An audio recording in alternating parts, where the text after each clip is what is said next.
It was early October, the time of year when the chill in the Alaskan air starts biting harder. Four friends, Dave, Mike, John, and Sam, had planned their annual hunting trip deep in the wilderness. They were rugged, seasoned hunters, familiar with the terrain and the risks it posed, but nothing could have prepared them for what was coming. The drive was long and grueling, but finally, they reached their spot, miles away from any semblance of civilization. They set up camp near a dense forest, tucked beside a crystal clear stream, thinking it would be an ideal spot both for hunting and for the scenic beauty. Little did they know, the remoteness of the location would soon play against them. The first day went as planned. They spread out, hiked, and hunted small game, nothing too extraordinary. But the unsettling feeling started when they returned to their camp that evening. Dave noticed it first. Something felt off, like they were being watched. The feeling was so strong that he mentioned it to the group. They laughed it off, attributing it to the eeriness of being deep in the woods. Night fell quickly, as it often does in the Alaskan autumn. They gathered around the fire, sharing stories and laughing, but the tranquility was soon broken by a distant, low growl, the kind that made the hair on the back of your neck stand up. They fell silent, straining their ears to hear. Mike, the most skeptical of them all, dismissed it as a bear and suggested they turn in early. In the middle of the night, John was jolted awake by heavy footsteps outside his tent. They were slow, deliberate, and impossibly loud. He held his breath, hesitating to unzip his tent. Curiosity eventually got the best of him, and what he saw made his blood run cold. By the dim light of the dying fire, he saw a massive shadow move just beyond the trees. It wasn't a bear. This thing was standing upright, much taller than any man. It let out a bone-chilling howl before disappearing into the darkness. John scrambled out of his tent, waking the others. Dave, Mike, and Sam listened in disbelief as John described what he saw. Their skepticism faded when they heard the howl themselves, closer this time. The group's fear was palpable. The creature let out another guttural growl, resonating through the forest, and then silence. Sleep was impossible. They took turns keeping watch, rifles in hand, eyes darting at every rustle of leaves.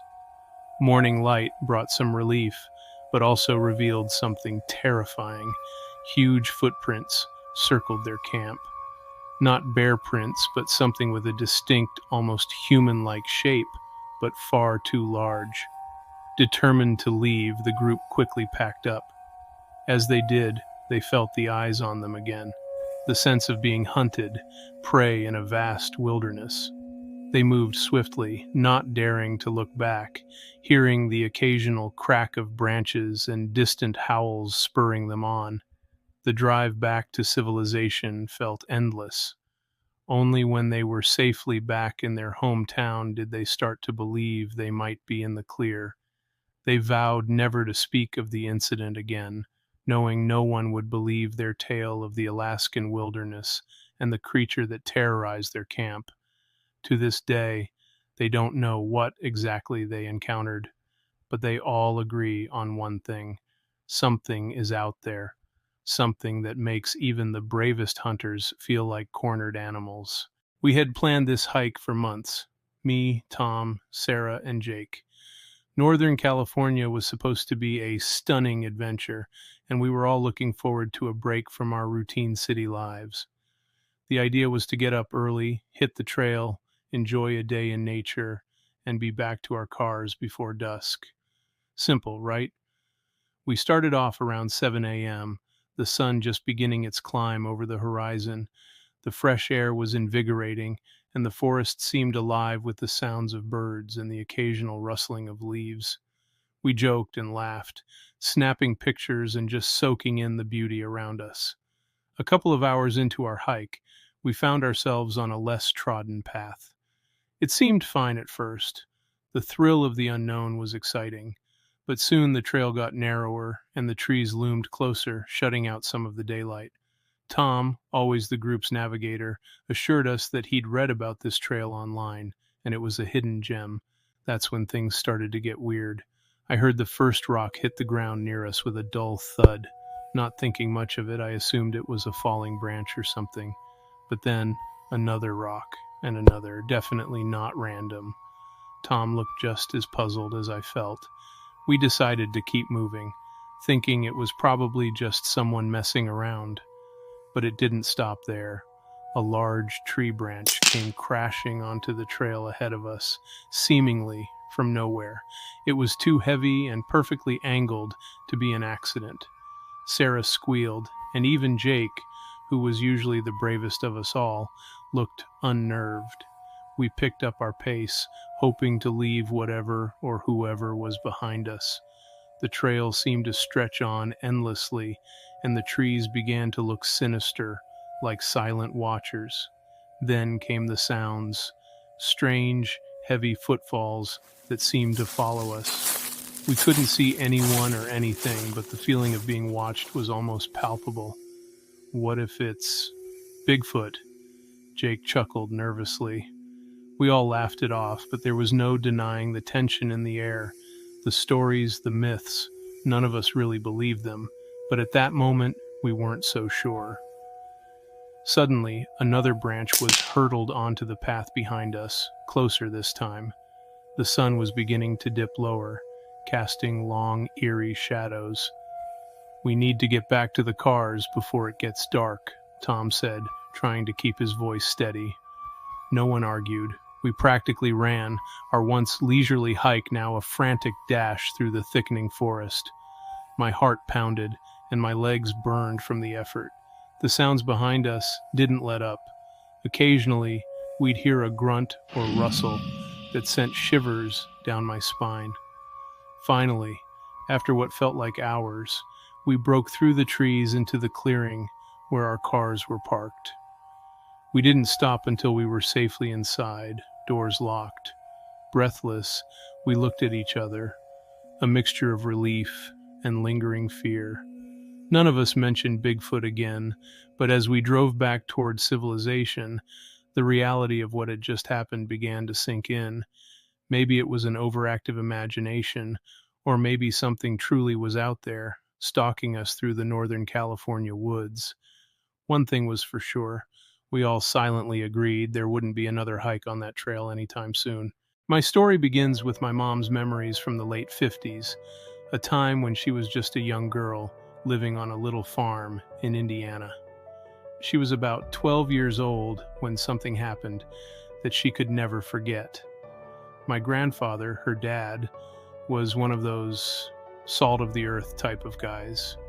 He worked hard every day and said exactly what he meant. Growing up, I really admired him and learned a lot about life from him.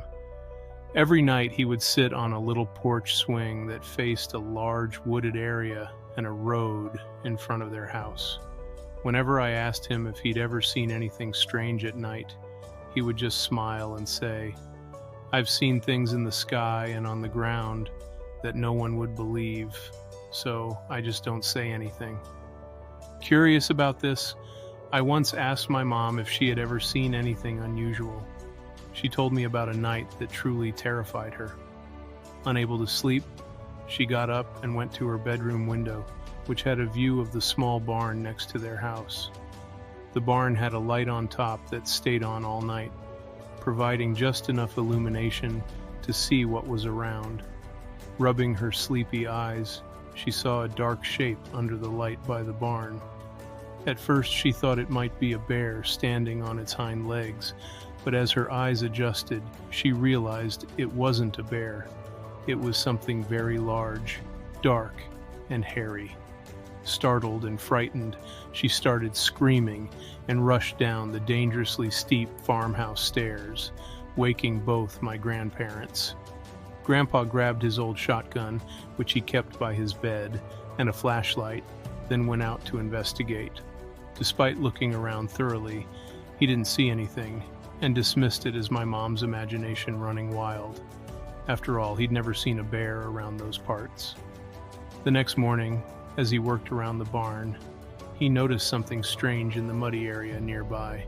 There were very large prints, at least 13 inches long and looking quite human. Deep down, I think Grandpa knew what my mom had seen that night. He didn't say much, but after that incident, he made sure my mom and her sister didn't go out after dark anymore. This eerie experience was one of many sightings in Indiana of what people call Bigfoot. My mom's account has always stuck with me. It's a personal glimpse into a mysterious encounter that added a unique chapter to our family's history. Deep in the Upper Peninsula of Michigan, summer nights held a certain charm. A group of teenagers, restless from the dull routine of small-town life, had decided to throw a party deep in the backwoods. Laughter echoed through the trees, and the sounds of jovial conversation and the crackle of a small campfire filled the warm night air. As the night wore on, the group joked, danced, and shared ghost stories. Around midnight, the atmosphere shifted slightly when they began to hear faint noises beyond the light of their campfire. Initially, they dismissed it as deer or raccoons, but the noises persisted, growing louder and more frequent. "Did you hear that?" Sarah asked, her eyes wide as she peered into the darkness. "Probably just the wind," Jake replied, though his voice wavered. They grabbed their flashlights and shined them into the surrounding trees. The beams of light cut through the darkness, casting long shadows that danced eerily. For a moment they saw nothing unusual, just the ordinary sprawl of branches and foliage. Then, a barely discernible movement caught their attention. "There!" Jamie pointed, her hand trembling. The flashlight beams converged on a spot between the trees. Standing there, half hidden but unmistakably massive, was a towering figure. It looked vaguely humanoid, but was covered in dark fur that glistened in the artificial light. Its eyes glowed menacingly, reflecting the flashlight beams back at the terrified teens. "Is that Bigfoot?" Tom whispered, barely able to speak. Before anyone could answer, the creature emitted a low, guttural growl. It turned and bolted away, but the relief was short-lived as they heard it crashing through the underbrush, only to reappear closer each time. Panic set in. "Get to the car!" Jake shouted. The teens scrambled, fumbling in their haste. They piled into their cars, the doors slamming shut with a mix of fear and urgency. In their rush, though, they had left Jamie behind. Screaming for help, Jamie could only watch as the taillights of his friends' cars vanished down the dirt road. He turned and started running, his heart hammering in his chest. The sound of the creature's pursuit was loud and frenzied, growing closer with each step. Just when Jamie thought it was all over, another car skidded to a stop beside him. The passenger door was flung open and Sarah yelled, "Get in!" Jamie didn't need to be told twice. He dove into the car, and Sarah hit the gas. The vehicle lurched forward just as the monstrous figure erupted from the trees, slamming into the side of the car. The impact threw them sideways, but they managed to speed away. The creature momentarily outpaced. They didn't stop driving until they were safely back in town, the distant lights of street lamps and houses making them feel somewhat secure again. Shaking, they recounted their story to each other, piecing together the horrifying encounter. The tale spread quickly through the tight-knit community, adding new layers to the local legends of Bigfoot. The teenagers, though, knew they had narrowly escaped something truly terrifying that night. And though life in the Upper Peninsula continued on as usual, they could never entirely shake the feeling of being watched each time the sun set and the woods enveloped the town in darkness.